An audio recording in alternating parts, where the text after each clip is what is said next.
We are looking forward to ringing the new year of 2024, which will be happening in just a few days. So that means you're already out buying those fireworks that are out in the sky. But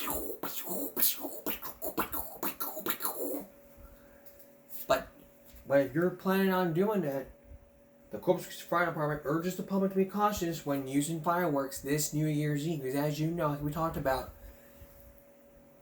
you cannot set fireworks off at city limits. It's a violation of the city ordinance. So what does the CCFD have to say? Here's Madeline Salinas. Out in the London area, Punisher Pyros is helping people prepare for their New Year's Day celebrations. The locally owned fireworks stand has been doing just that since 2015, and though they're open a few days before Christmas, it's not until after the big day that owner Nina Newton says business pops off. And it usually does not pick up until after Christmas. Everybody's got Christmas on their mind, and we know that too, so it usually doesn't pick up until after Christmas. It also really depends on when New Year's Eve falls. This year it's on Sunday, so we'll be busy probably Friday, Saturday, and Sunday. While it may be fun to pop those fireworks with your family, CCFD Deputy Chief Doug Mathejitz says there are a few things you need to keep in mind.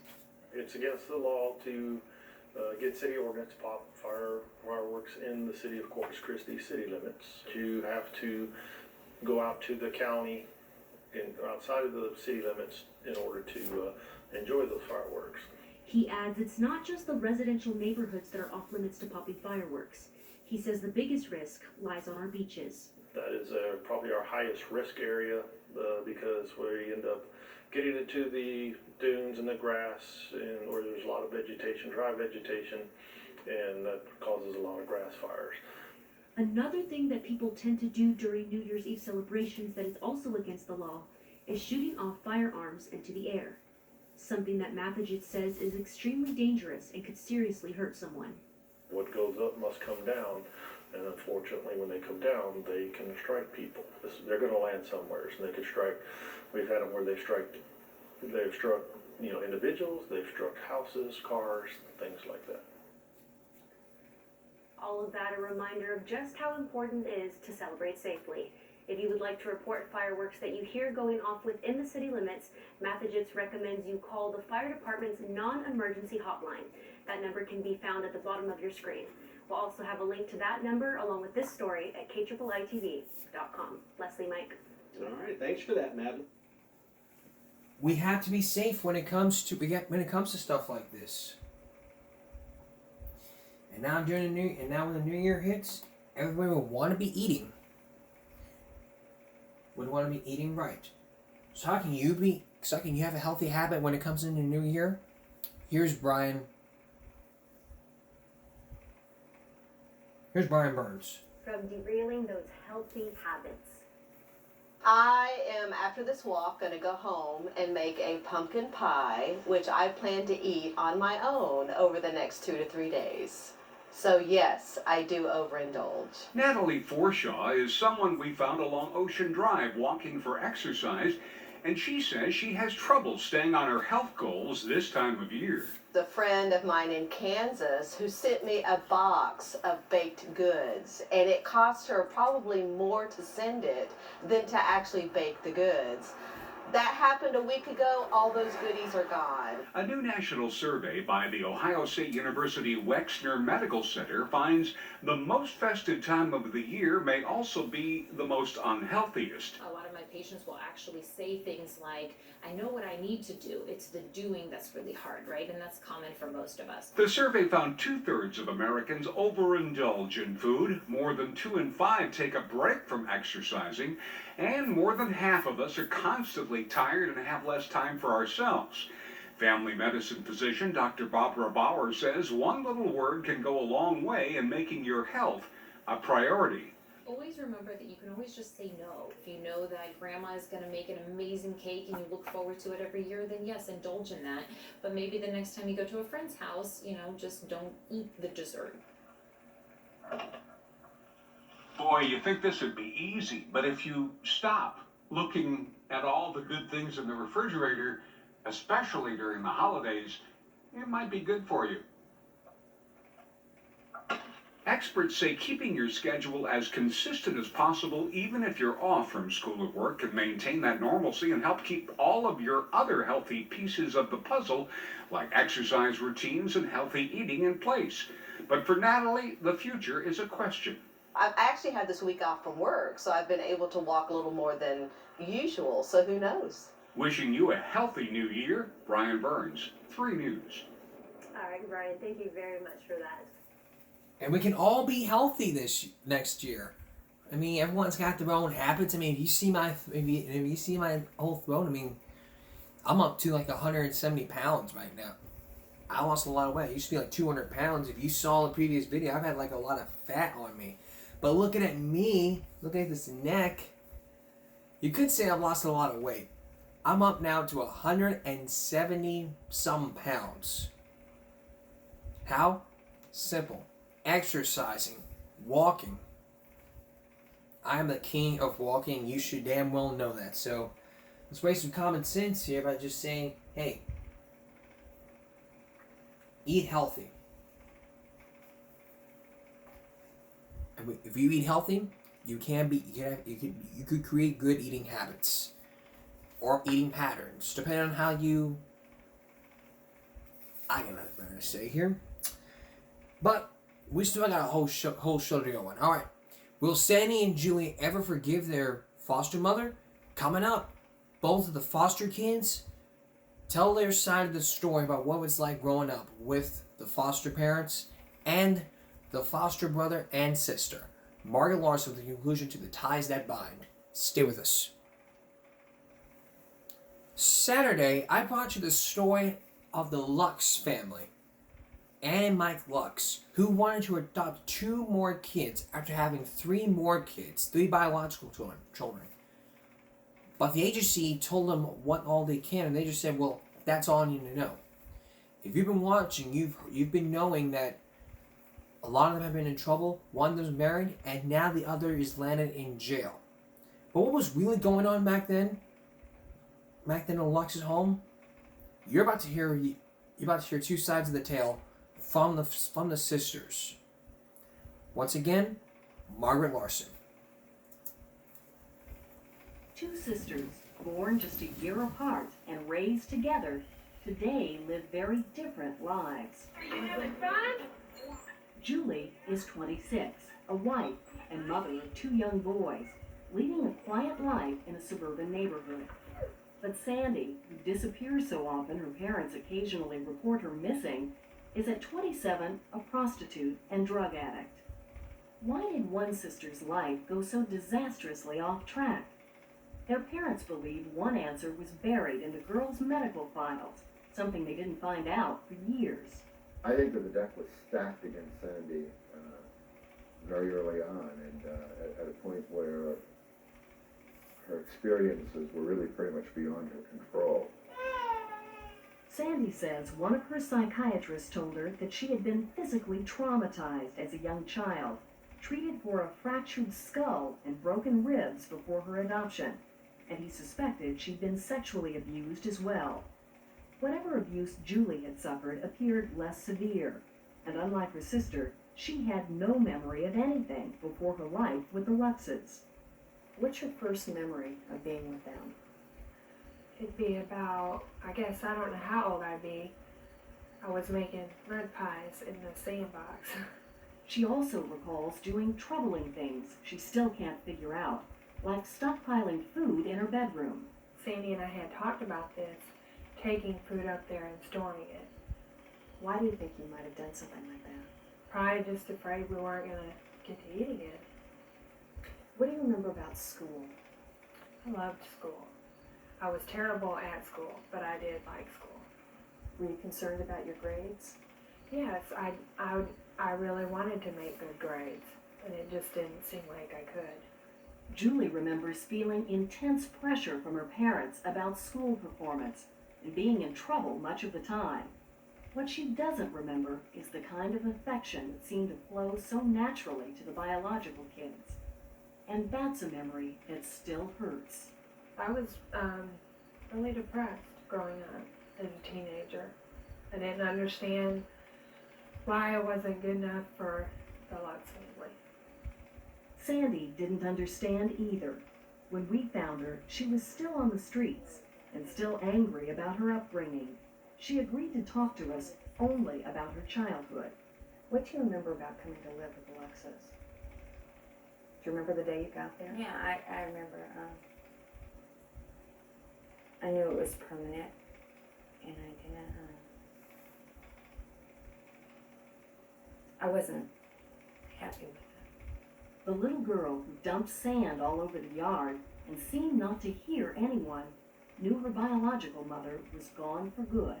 You know, I guess as a kid, you just feel for your mother, whatever. You know what I'm saying? And I knew that it was permanent.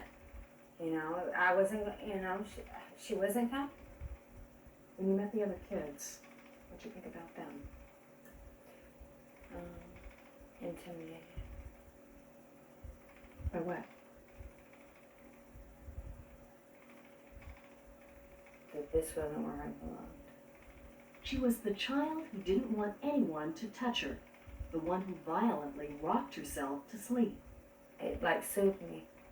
I guess that was my way of giving myself affection that I felt I should have done. As a teenager, she says she was constantly under attack. Criticism, nonstop criticism. Made you feel bad about yourself? Yeah, I didn't live up to their standard. In school? I deliberately messed up in school. Because that was the one thing that I knew they really cared for, you know? What do you wish you had growing up that you didn't have? A mother. A mother who, after years of guilt, anger, and pain, has written it all out in a book that is both an apology to her girls and a plea to other adoptive parents. Accept your children. They are not going to do what you want, and you might even be right, but they're not going to do it. Accept. She talks a lot about feeling very guilty, feeling like she didn't come through as a mom for you and Sandy. Do you think she did? She supplied a lot of things for us that we didn't have, and we probably wouldn't have had. But then again, you know, I think the most thing that we needed the most was love, and we didn't really have that. Love you. So Julie's made sure it's something her own boys never lacked. I tell my kids every night I love them, and I make sure that they know without a doubt that I love them, and I do anything for them. Anne's book about their lives set off a flood of angry letters from Julie, filled with accusations, but eventually with understanding. The dialogue has never stopped. It goes on. It's what saved us. For Julie, the dialogue was enough to bring her home. Last year, she and her family moved back to South Bend to be closer to Anne and Mike. But it was the next generation, Julie's children, who closed the gap between them. Julie told me that she has a chance to watch the mother I would have been for her through the grandmother I am with her children. She's excellent. I can't think of anything that I would want her to change. Not a thing. With one adopted daughter, finally, a bond as tight as blood. Do you feel like they love you? Yes. And do you love them? Yes. Very much. I feel like they're my parents. But with another daughter, separation and continued heartache. I feel like really this book is her way of trying to fix up and perfect like she does everything else. You know, make herself feel better. She said she wrote the book in part as an apology to you and Julie. Did you take it that No. way? No. You don't believe that? It was written for her to, you know, succeed in the one thing she failed at, you know? There are faint glimmers of hope for Sandy's life. For 8 months last year, she cleaned up, got a job, and came home for the holidays. But then, it all fell apart. She was back on the streets with her mom and dad worrying once again. I'm afraid of losing her. I'm afraid she'll die or be killed. Since our interview with Sandy, she was arrested for a parole violation. She's now locked up in the county jail, awaiting a trial that could send her to prison for up to 4 years. So why did an adoption that started out with such high hopes cause so much pain? Did the girls' behavior make them unlovable? Were their parents too idealistic or naive about adding to their biological family? If I adopted 2 kids, I don't know how I could love them as much as my kids. I think you'd have to. It takes time. I think they thought it would be easy. I think they thought that all kids were like theirs. Sorry, we weren't, like people. 23 years ago, Ann and Mike believed childhood trauma was erasable.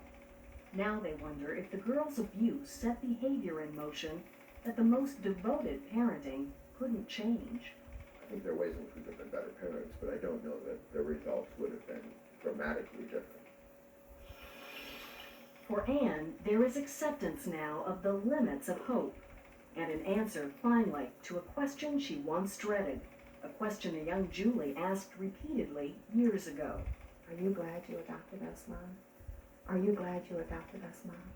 Are you glad you adopted us, Mom? Are you glad she would not let me go because she knew I couldn't answer that question the way she wanted me to. But I can answer it now. And yes, I'm glad, Julie. The agency that handled the Lux adoption told Dateline it couldn't comment because of confidentiality concerns. And the welfare department says the case happened too long ago to track down the facts. But both agencies say it's their policy to give adoptive parents full information, as long as it doesn't reveal the birth parent's identity. If you're thinking of adopting an older child, here is some advice from adoption experts. Keep asking questions. Even if they produce painful answers, the more you know early, the better prepared you'll be for any problems that might arise later. And ask for a written report of the child's history, and review it with your doctor. Do your homework. Don't just sit there and start listening to information. Do your homework. Look and see. Look at that paper and see. Don't just look at this and go, oh, I know a lot. Get out of here. Do it. Read it. Line by line, paragraph by paragraph.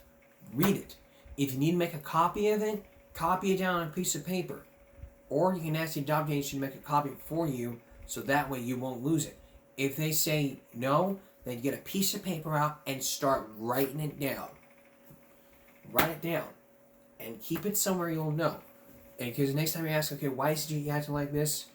What's been going on? You take that crap, you read it through, and then you'll know.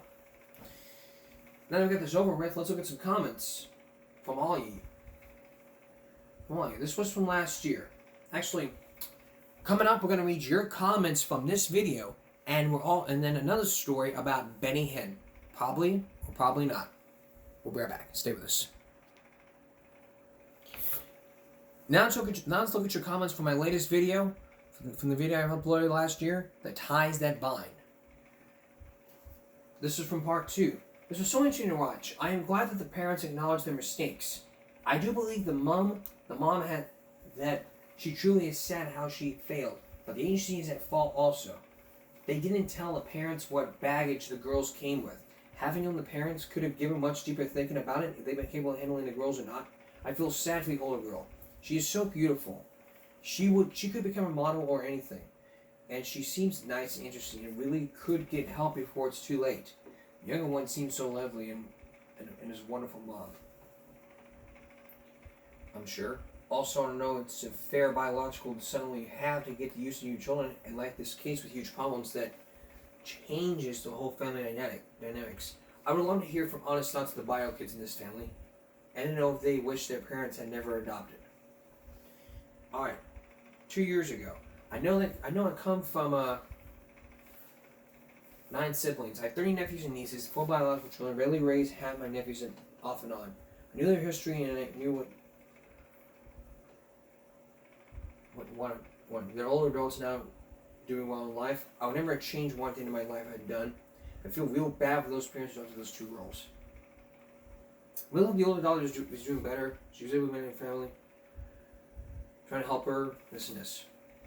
Probably better for such children to be adopted by couples with no children. For their own to avoid infertility and subject also, the parents can't fully focus on them. Had the adopted parents got the two girls' medical records and other information about the girls, they would have been better prepared. This is why I never adopt older children. It's just too risky. I had mixed emotions about this, seriously. The will can be screwed up, but forgiveness is beautiful, and it's for you. I said exactly, thanks for your thoughts. But going back to part 1, some of you may have commented, may have thrown in a bunch of comments. I think every adopted parent should know everything about the kids that they adopt. Medical records, abuse, foster records, everything. Common sense, yes.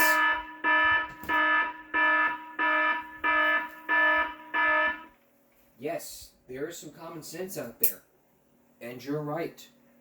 Every person should have that information. You don't have that information, start asking questions. All this should have been disclosed before the adoption is officially closed. Those girls need help. They never should have been able for available adoption. They need professional help first. As I see it, these girls are not prepared to move into this family. It was a horrible sensation of losing the tiny bit of family bond they ever had. A smooth transition was required to help the girls relate and accept this new household arrangement / family change.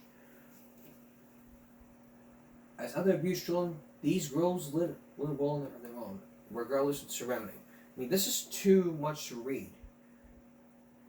This heritage is led by abuse and trauma. You don't learn to love, but you do hate deeply. Hate yourself and hate the world around you. Okay? Nobody understands, especially with these, those of us that have forced in families, we're not pets and charities, we're a lifelong family member. Sounds like my childhood, but thanks for God for making me a strong, responsible woman for my mom. My 5 children, 4 whom are grown and never seen a foster home and are amazing, responsible young adults. Also, deciding to adopt a human while feeding animals at the park sounds ridiculous. This happened to a friend of mine. She adopted a 4-year-old boy who she didn't know had attachment disorder. Because the agency was so anxious to get him adopted, out they withheld vital information. Then because she tried to do something kind, my friend's life descended into a nightmare. After seeing what she went through, I would never adopt an older children, period. It's just too risky. It's not the kid's fault, of course. I would not want my own family's ruined due to terrible choices by other birth parents. Shame on them for having kids. They couldn't raise properly. And that is why every civilized society allows termination for early stage pregnancy. As we upload, we really do enjoy the program and talk to my son.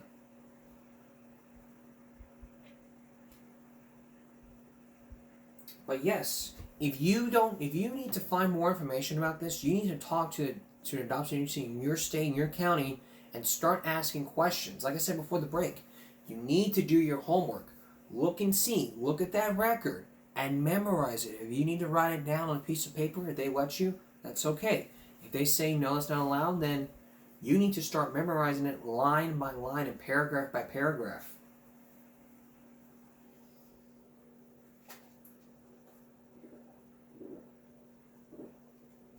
As long as it doesn't reveal the information of the birth parents. We don't know. But if the birth mother commented on this video, then we would know. We'd already know. You've heard some stories about peer pressure and you've also heard me about saying that peer pressure is also the cause of truancy. Up next, we're going to show you a test. A study that's done by a university, from cannon to camera, from an elevator. And you may be surprised by what you see and learn about peer pressure. Stay with us. When you were a kid, and you did all the other things that the kids did, and your mother asked you, if your friends jumped off a bridge, would you do it? It's the common question that every parent asks the child. And maybe then we'll know. Maybe then we know what happened if we did those things. But we chose to listen to our parents because that question hit our brains and saying, oh, I better not do what my friends are doing. I mean, you say, oh, my friend stayed out till midnight. I mean, if your friends jumped off a bridge, would you do it? Probably not. I mean, if it was their idea, you would listen to your friends. If they tell you to jump off a bridge, would you do it? No, I probably will not. But this next story is all about peer pressure. Can peer pressure, and let me tell you, throughout the years, and peer pressure is one of the causes of truancy. If you've been focusing on truancy, we looked at the causes of truancy. From bullying, from COVID, to bullying, peer pressure, drugs, alcohol, and kids working to help their parents pay the bills. Peer pressure is just one of those causes. But the question is, can it lead to murder? Just how far will someone go? As you'll see tonight, it's a lot more anticipated than you might think. Here's Don Fratangelo. When it's least expected, you're elected, you're the star today. Smile, you're on Candid Camera. This man finds himself in a strange predicament. So does this man. He's in an elevator facing front, but inexplicably, everyone else is facing the back. It's the dilemma presented by TV's Candid Camera 35 years ago, pitting individuality against the pull of group pressure. He's very unhappy. You'll see him. He doesn't know whether to go inside and face front or outside and face back. Here's a fella with his hat on. Over and over, the unsuspecting TV stars all reacted the same way, like sheep. A moment later, we'll open the door. Everybody's changed positions.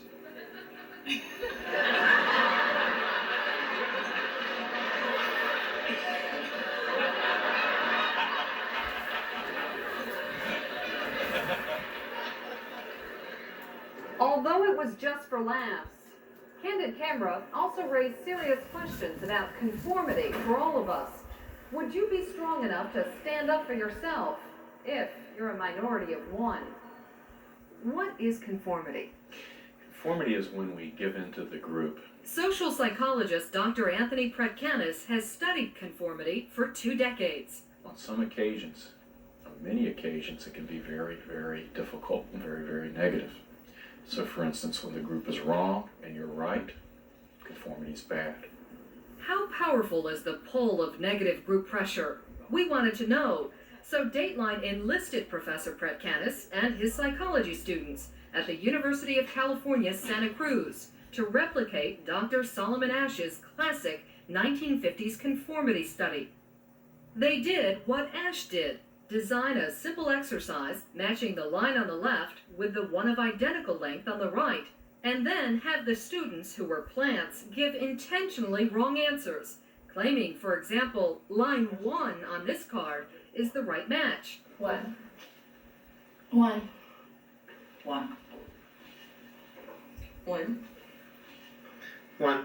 The subjects, always in seat 6, are then faced with the experiment's fundamental question: conform by giving answers they know to be absurdly wrong, or defy the group and give answers they know to be correct.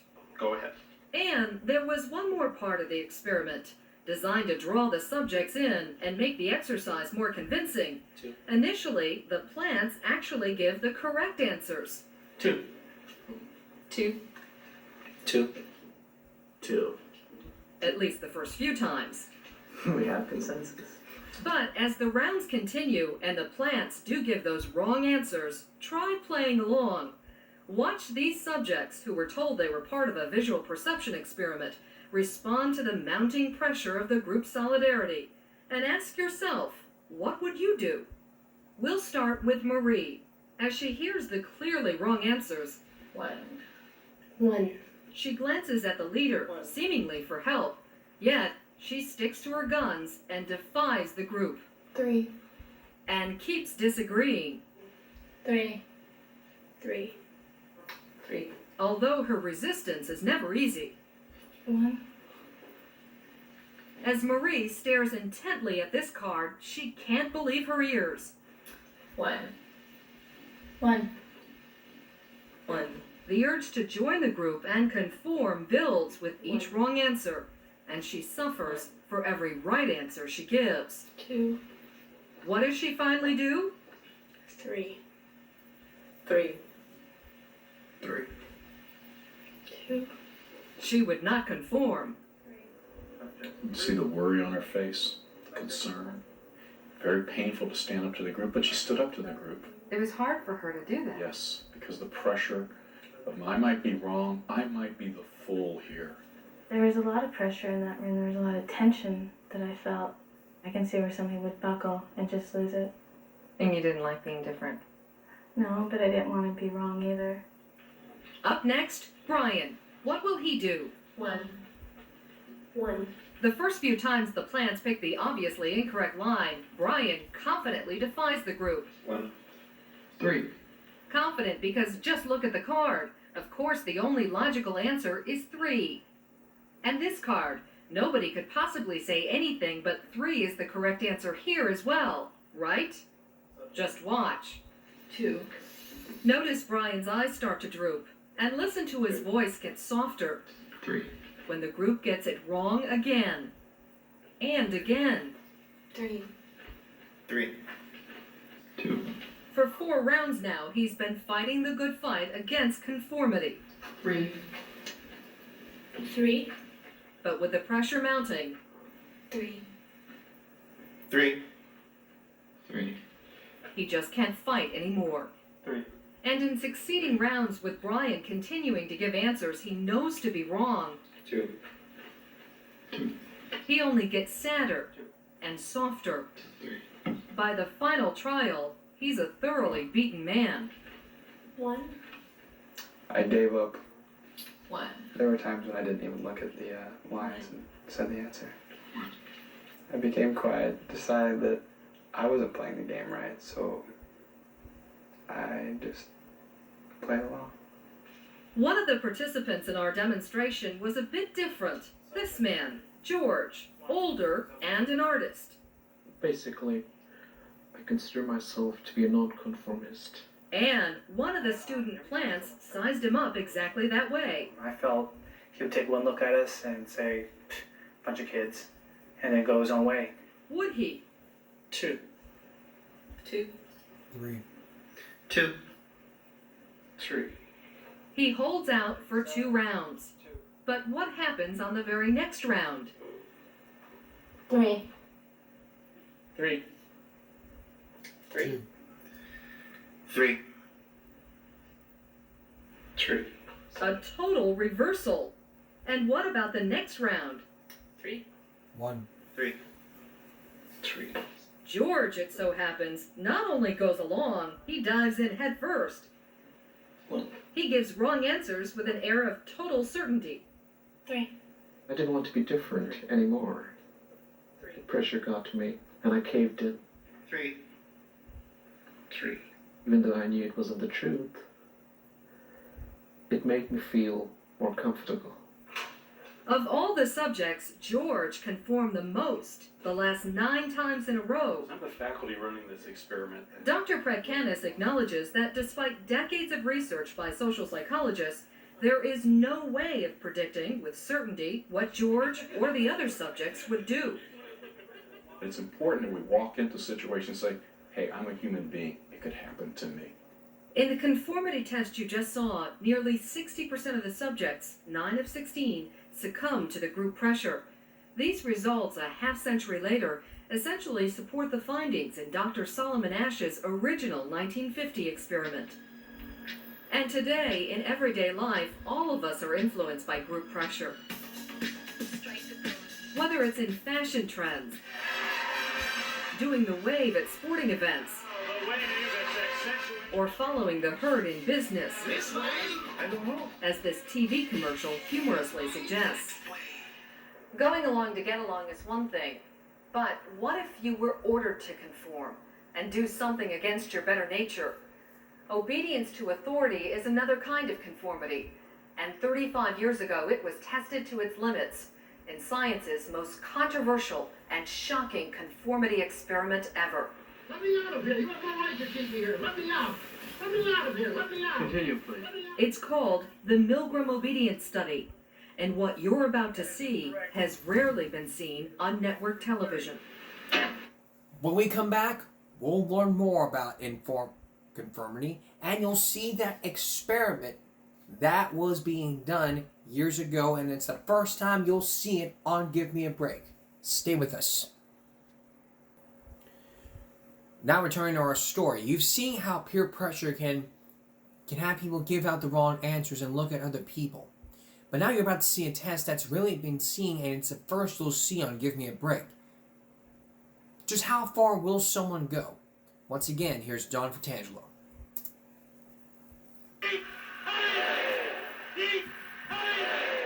What are the outer limits of conformity?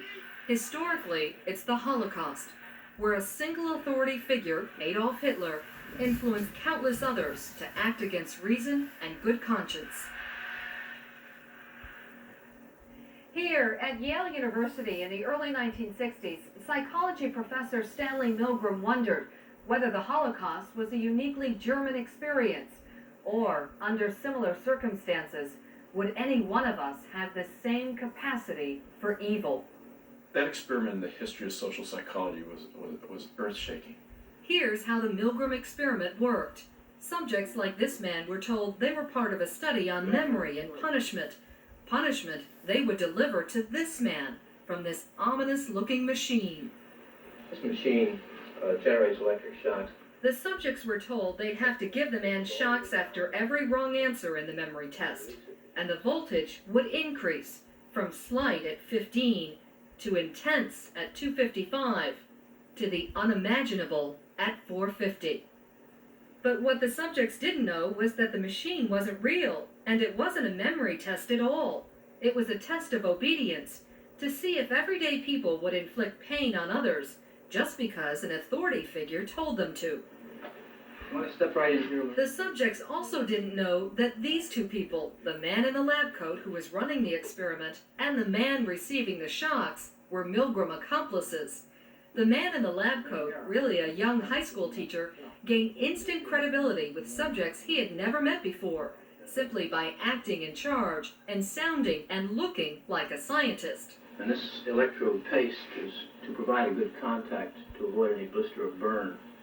And there was more scripted dialogue, always with the subjects listening in, that raised the stakes even higher. About 2 years ago, I was in the Veterans Hospital, and while there, they detected a heart condition. So now, Dr. Milgram had set up a crisis of conscience, pitting fear of harming someone against orders to obey. My role was to give commands to the subjects to get them to go to the end of the machine. The man in the lab coat, John Williams, 35 years later. When you first saw that machine, did it ever occur to you that someone would go to the very end? No. This one will be 195 volts. The correct one. Let me out of here. Slow. Dance. Let me out of here. My heart's bothering me. Let me out of here. You have no right to keep me here. Let me out. 195 volts. Anguish cries to stop. And they're not the first pleas for help. By this time, the subject believes he has shocked the man with the phony heart condition 13 times. Let me out of here. Let me out. Continue, please. Let me out of here. My heart's bothering me. Go on. Let me out. Let's look at that again. And this time, pay attention to the subject's struggle as he feels the weight of his conscience. Let me out of here. My heart's bothering me. Let me out of here. You have no right to keep me here. Let me out. He looks back to the authority figure, John Williams, for relief, but doesn't get it. Let me out. Continue, please. Let me out of here. My heart's bothering me. Let Go me on. out. Let me out. But instead of walking away, he tells Williams he won't be responsible, allowing him to feel less guilty, yet still obey. That is incorrect. This will be at 3:30. The correct phrase is rich boy. Let me out of here. My heart's bothering me. Let me out, I tell you. Let me out of here. Let me out of here. You have no right to hold me The here. next phrase is fast. Let me out. Let me out. Let me out of here. Let me out. Bird, Let me out. car, train, plane. Silence. Is the man unconscious? Dead? Why won't the subject just stop? Continue. Because of the commands to obey. That is incorrect. This will be 3:45. More silence, putting even more pressure on the subject. Should he follow more commands, or finally follow his conscience? I'm not going any further. It's absolutely essential that you continue. Yeah, I'm not going to do it though. You had no other choice. I don't have a choice. I'm not going to go ahead with it. This subject finally stopped, but only after blood-curdling screams and deadly silence. In all, he made the decision to inflict pain on a fellow human being 23 different times. But that subject didn't go as far as most. Amazingly, nearly 2/3 of Milgram's subjects, from a laborer to a social worker to a corporate executive, went all the way. That surprised Milgram and dozens of psychiatrists who had predicted that only 1 in 1,000 would obey to the very end. Which on this Milgram shock machine is past intense, past danger, all the way to a place seemingly too painful and perilous for words. That's disturbing. We thought so. I thought so. And so did Stanley Milgram, who was so worried that no one would believe his results that he filmed the study on the very last day as proof. Proof, he concluded, that just like in Nazi Germany, any one of us could put blind obedience over conscience. The experiment raised another issue as well. Was it in itself cruel and possibly damaging? What was the impact on the people who were studied, those who obeyed orders to inflict pain? Concerns about that issue prompted the psychological community to impose strict ethical standards on research in an effort to protect subjects. However, Milgram said 84% of the subjects in his controversial experiment told him they were glad they took part. Wow. I guess what you really can see when you look at stuff like this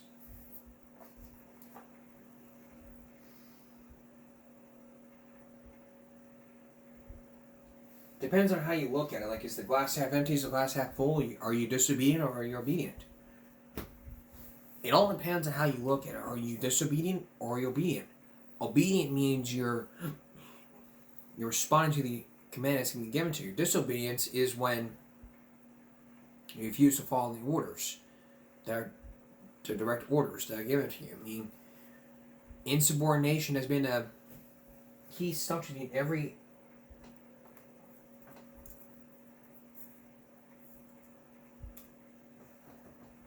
It's been an issue in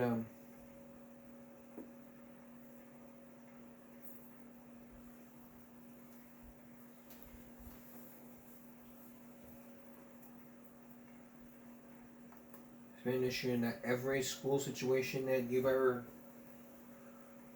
heard of, been or seen. Let's look at a few examples from. Let's look at an example from. One student in Boonville, he was on the principal's office. He was being insubordinate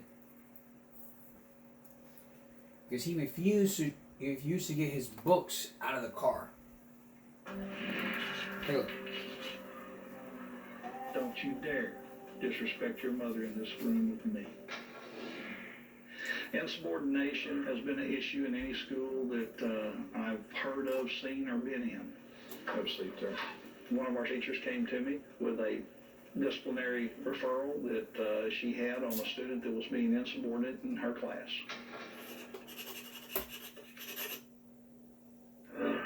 Justin, I have discipline notes here from Miss Green's class from yesterday.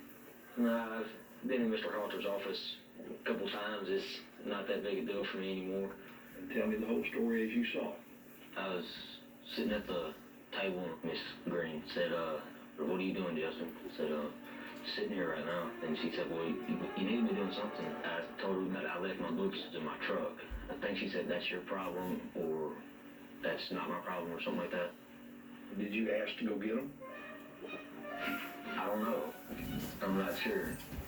Justin's a senior. We've rode this horse across many creeks, and no one in there heard you ask to go to your truck to get your stuff. Nobody. You told the teacher that no, you weren't going to do what she had directed you to do. What this is considered is insubordination. But I didn't get a lot of sleep the night before, and I was cranky. I don't think straight when I'm just. Hey, Justin, I get up every morning and I have problems thinking just like everybody else, but now there's certain things we have to do and certain things we can't do. Looking in your file, you've had one offense already. Our punishment for the second offense is 5 days and school suspension. I'm not looking forward to school suspension one bit. The sooner I get out of there, the better. Thanks, son. Appreciate it. I don't believe Justin will be insubordinate again, but at some point, if he chooses to continue to do this, that kettle's going to get too hot to hold. And there was another thing. It's called open defiance. So you get obedience, disobedience, insubordination, and open defiance.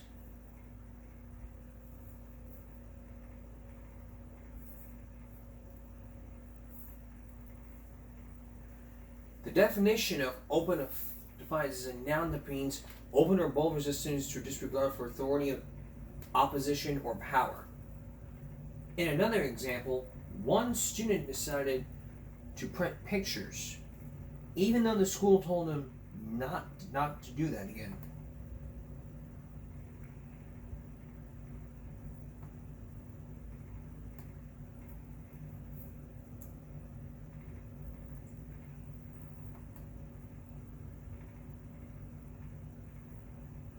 There we go.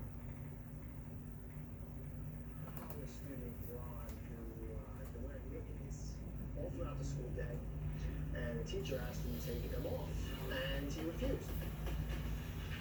Ron, my teacher asked me to take off the gloves because it's gang related and because it's not allowed in school. And then I started arguing with her, saying, I know it's not true. I said, I'm going to take them off. Then she said she's going to write me up in the referral. Actually, we'll get to argumentative in just a minute. There we go. That was what I was a wise guy, very sarcastic, and you know, he has a history of making these pictures up in class when he really should be learning, and you don't tolerate that type of behavior.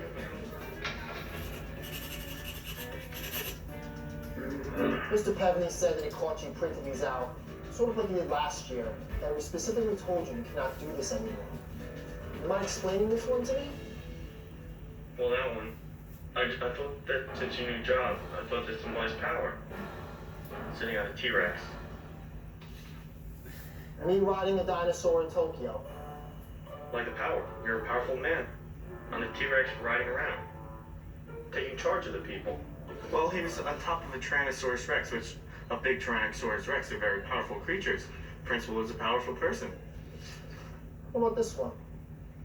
Well, I had that suited to be your natural environment. Me and Mr. Peroni behind an anthill in what looks to be Africa. I'm in New Jersey. Natural environment? This is disrespectful. It's in Australia, by the way. In the outback. Well, let's get a little serious here, okay? We know you tend to be a wise guy. We talked about this last year. We said how it was inappropriate and that you were not to do this again. And yet, you disrespect me as your principal with these diagrams. How was I disrespectful? I was making a portrait. You openly defied me. I told you you could not do this again, and you did. Open defiance, 1 day in school suspension. We're finished here. So that was open defiance. Again, open defiance is an open or bold resistance to disregard for authority, opposition, or power. It can also mean a challenging attitude or behavior. It's also another word for defiance.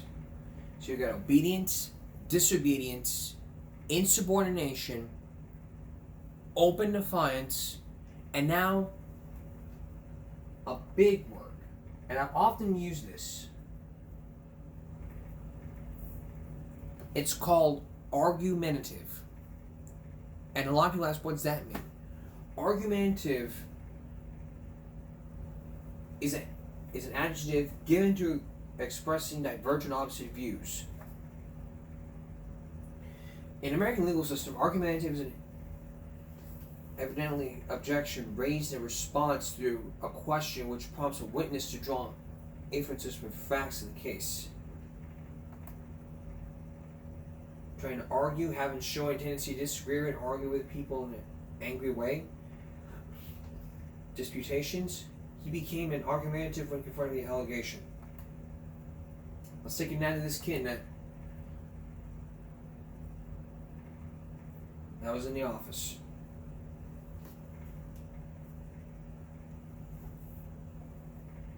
College student Ron, who has been wearing mittens all throughout the school day, and the teacher asked him to take them off, and he refused. Ron, my teacher asked me to take off the glove because it's game related and because it's not allowed in school. And then I started arguing with her, saying, I know it's not true. I said, I'm not going to take them off. And then she said she's going to write me up in the referral. And then I said, just go ahead and do it.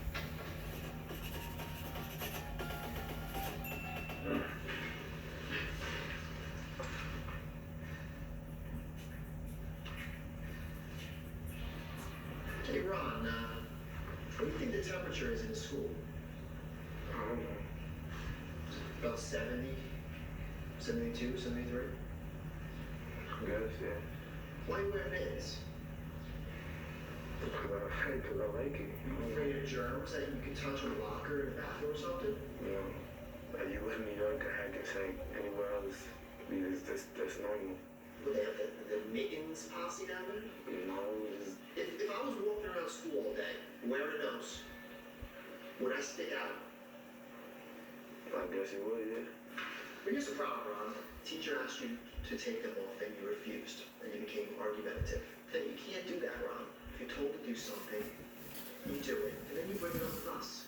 All right, Ron, you don't have detention after school. 90 minutes. So that's being argumentative. So you have obedience, disobedience, subordination, insubordination, open defiance, and argumentative. Now I put in subordinates because subordinates act means that you're doing what you're told to comply with a reasonable request. So again, you have obedience, disobedience, subordination, insubordination, open defiance, and argumentative.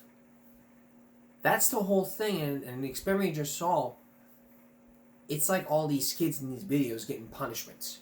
Back for viral break. Don't you just love to do something for your parents? Like they want the house clean, but instead you freaking install a keg, a water fountain, a urinal, even a bar. Can you just imagine that happening? On tonight's viral break, it's all about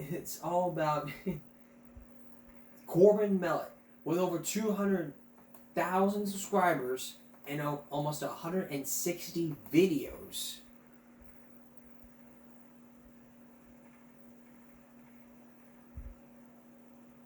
Let's take a look at a few of my favorites.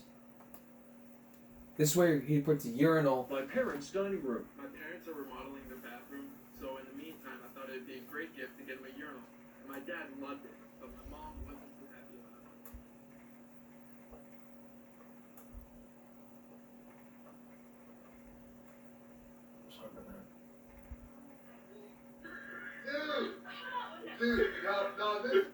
One more time. Putting a urinal in my parents' dining room. My parents are remodeling their bathroom, so in the meantime, I thought it'd be a great gift to get them a urinal. And my dad loved it, but my mom wasn't too happy about it.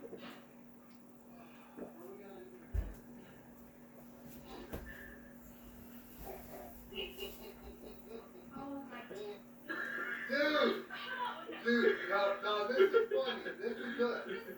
I like this. Like, dude, it's over top of her acceptable. Are you trying to kill me when I'm eating that? I don't want this fucking in my house. Like, where's my shit? Like, stop moving my stuff and get that you're not eating that thing. Putting a urinal in my... Wrapping my parents' house. Putting a football field in my parents' house. First thing I had to do was get everything out of that living room. Then I got my turf, rolled that all out, flattened it out, got my spray paint. I'm not the best artist, but I made it work. Got the field goal post set up, and my parents came home. Oh, this is gonna be better than beating you and man on Xbox. Give me some pad. Give me some pad. Son, touchdown. Yeah, in your face.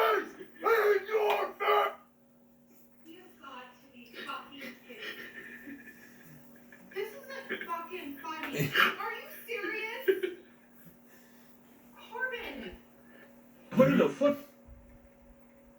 He put a pool table, a dance pole. Turning my parents' house. Putting a This hot was one of tub my in my favorites. parents' house. My parents have been talking about getting a hot tub, and being the great son I am, I figured I'd just go and buy them one. Not only buy them one, put it in their living room, because it's cold out. Who wants to use a hot tub when it's cold out? So I set it up and waited for them to come home.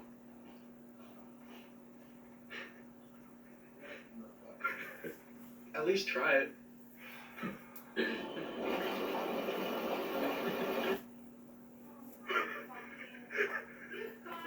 He got us a hot tub. He got us a hot tub. It blows bubbles and everything.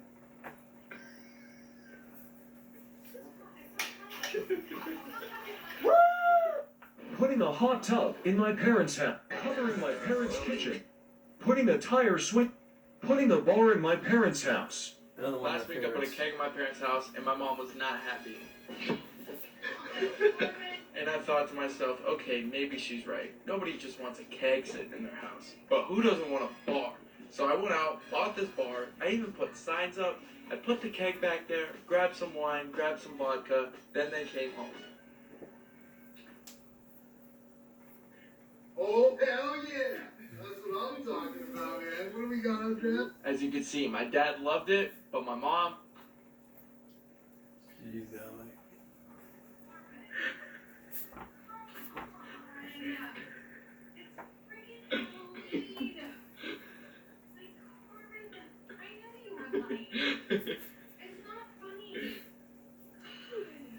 do you want a drink? Putting a keg in my... Filling my parents' drinking fountain with fruit punch. So in my last video, I put a drinking fountain in my parents' house, and my dad loved it. And you guys kept telling me to put fruit punch in there, so that's what I did. Is this fruit punch? Yeah. That's pretty cool. I know my son hooked up this drinking fountain in my house, right? Yeah. What you don't know is it dispenses fruit punch, motherfucker. You ain't got one of them in your house. I know damn well you ain't got one of them in your house. He put a drinking fountain and he put a playground in the parents. This is all from Corbin. Wow. That's kind of cool.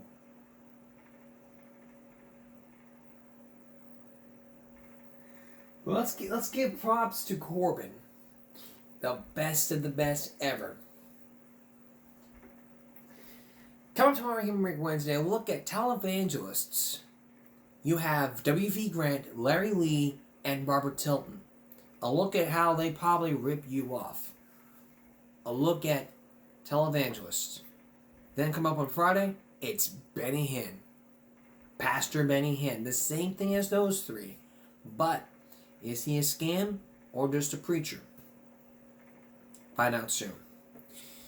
That's Give Me a Break for this Tuesday going into Wednesday. We'll see you again for Give Me a Break Wednesday. And for all of us here at YouTube. And by the way, coming soon, a story that you may like. The first woman announcer to play baseball. Joe Garagiola has her story. For all of us here at YouTube, stop bullying, speak up, concentration on strength, no jaywalking. It's your body, your choice. Have a good night.